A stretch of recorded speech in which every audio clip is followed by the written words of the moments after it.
Welcome TG పై speed news.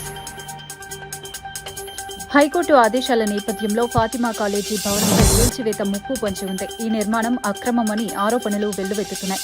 విద్యార్థులు తమ బాధ్యతపై మాత్రమే కాలేజీలో చేరాలని కోర్టు స్పష్టం చేయడంతో పరిస్థితి మరింత ఉద్రిక్తంగా మారింది.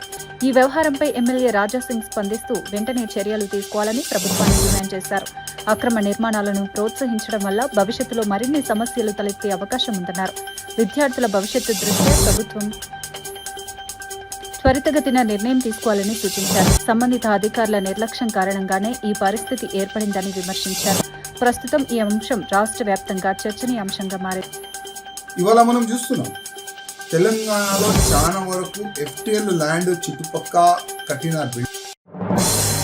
వస్తున్న ఆరోపణల నేపథ్యంలో ప్రముఖ గాయని మంగ్లీ భావోద్వేగానికి లోనయ్యారు. తనకు పాటలు తప్ప ఇతర విషయాలు తెలియవని స్పష్టం చేశారు. సోషల్ మీడియాలో తనపై వస్తున్న వ్యాఖ్యలు చూసి తీవ్రంగా కలత చెందుతున్నానని తెలిపారు. తన పేరు వాడుకొని కొందరు డబ్బులు వసూలు చేస్తున్నారని ఆరోపించారు. తాను ఎలాంటి తప్పు చేయలేదని, ఒకవేళ నిరూపితమైతే ఏ శిక్షకైనా సిద్ధమని ప్రకటించారు. తన కుటుంబం ఈ వ్యవహారంతో తీవ్ర మానసిక ఒత్తిడిని ఎదుర్కొంటోందని చెప్పారు.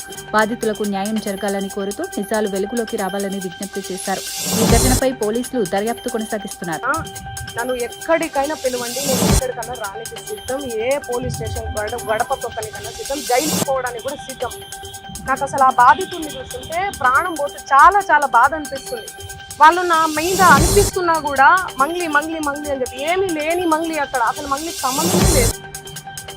వాళ్ళు చెప్తున్న బాధ అనిపిస్తుంది నాకు. ఎందుకంటే ఆ పేదరికం నుంచి నేను వచ్చాను, నాకు తెలుసు అది ఆ పెయిన్ ఎట్లుంటుంది అనేది. వాళ్ళ దగ్గర నుంచి వాళ్ళని ఏమనాలి అసలు నాకు అర్థం కావట్లేదు. నోటితో ఆ మధు నాయక్, ఆ హేమకాంత్ రెడ్డి, సుబ్బారావు, ఏంది అసలు ఈ గేమ్? మహిళా రిజర్వేషన్ బిల్లుకు కాంగ్రెస్ పార్టీ పూర్తి మద్దతిస్తుందని నేతలు స్పష్టం చేశారు. 2023లో పార్లమెంటు ఆమోదించిన ఈ బిల్లు ఇప్పటికే రాజ్యాంగంలో భాగమైందని పేర్కొన్నారు. అయితే ప్రస్తుతం ప్రభుత్వం తీసుకువస్తున్న మార్పులు మహిళా రిజర్వేషన్ కు సంబంధం లేనివని ఆరోపించారు.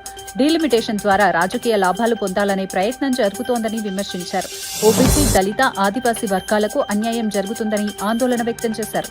దక్షిణాది రాష్ట్రాలు, చిన్న రాష్ట్రాలకు నష్టం కలిగించే చర్యలను తాము అంగీకరించబోమని స్పష్టం చేశారు. ఈ అంశంపై రాజకీయంగా తీవ్ర చర్చ కొనసాగుతోంది. కాంగ్రెస్ की तरफ मैं नारी शक्ति बंधन अधिनियम 2023 के समर्थन में खड़ी हुई। भारतीय राष्ट्रीय कांग्रेस की मांग कि यह बिल फौरन अमल में लाया जाए। 2018 में मैंने प्रधानमंत्री को ये चिट्ठी लिखी। इसमें साफ लिखा है कि महिला आरक्षण को जल्दी से जल्दी इंप्लीमेंट किया जाए।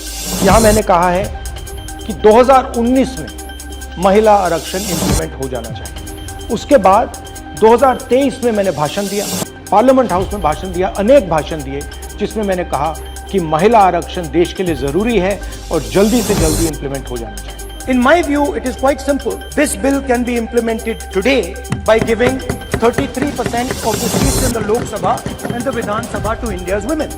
I would like to have seen OBC reservation included in this bill. I think it is very important that a large chunk of India's population, large chunk of India's women should have access to this reservation. And that is missing in this bill.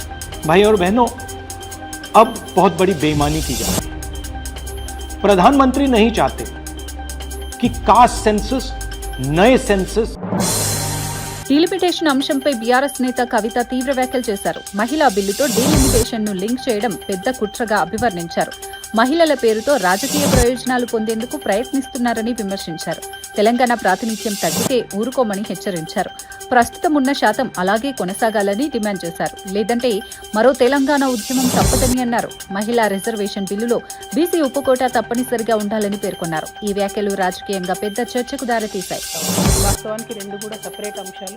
వాటిని రెండింటినీ కలిపి మహిళల భూమి మీద తుపాకీ పెట్టి ఈ delimitation అనేటటువంటి అంశాన్ని కాల్చాలనే ప్రయత్నం కేంద్ర ప్రభుత్వం చేస్తుంది. అయితే కేంద్రం ఇప్పుడు ఏం చెప్తుందంటే అన్ని రాష్ట్రాల్లో కూడా 50% బ్లాంకెట్గా పెంచుతాము, దానివల్ల మనకు నష్టం జరగదని చెప్తుంది. చూడ్డానికి ఉపరితలం మీద మాత్రం కరెక్ట్ అనిపిస్తుంది, కానీ రేపు పొద్దున తెలంగాణలో పెరిగిన సీట్లు కర్నూలులో జరిగిన రోడ్డు ప్రమాదంపై మంత్రి టీజీ భరత్ తీవ్ర విచారం వ్యక్తం చేశారు. ఈ ప్రమాదంలో 8 మంది మరణించడం దురదృష్టకరమని అన్నారు. గాయపడిన వారికి ప్రభుత్వ ఆసుపత్రిలో నిపుణులైన వైద్యుల పర్యవేక్షణలో చికిత్స అందుతోందని తెలిపారు. ప్రమాదానికి గల కారణాలపై పూర్తి స్థాయి దర్యాప్తు చేపడతామని చెప్పారు. బాధిత కుటుంబాలకు ప్రభుత్వం అండగా ఉంటుందని హామీ ఇచ్చారు. భవిష్యత్తులో ఇలాంటి ఘటనలు జరగకుండా చర్యలు తీసుకుంటామని వెల్లడించారు. ఈ ఘటన రాష్ట్ర వ్యాప్తంగా విషాదాన్ని కలిగించింది.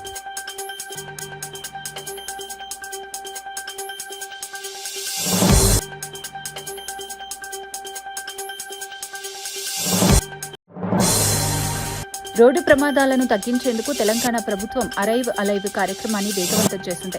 ప్రజల్లో అవగాహన పెంచేందుకు గ్రామ స్థాయి నుంచి కార్యక్రమాలు నిర్వహిస్తున్నారు. మంత్రి అడ్లూరి లక్ష్మణ్, ప్రజాప్రతినిధులు ఈ కార్యక్రమాన్ని విస్తృతంగా ప్రచారం చేయాలని సూచించారు. డీజీపీ శివధర్ రెడ్డి మాట్లాడుతూ రోడ్డు ప్రమాదాలు రాష్ట్రానికి పెద్ద సవాల్గా మారాయని అన్నారు. ట్రాఫిక్ నిబంధనలు పాటించడం ద్వారా మాత్రమే ప్రమాదాలను తగ్గించవచ్చని సూచించారు. నిజామాబాద్లో కూడా కార్యక్రమాన్ని ప్రారంభించారు. ప్రజలు హెల్మెట్ ధరించడం, నిబంధనలు పాటించడం ద్వారా సురక్షిత ప్రయాణం సాధ్యమని అధికారులు తెలిపారు.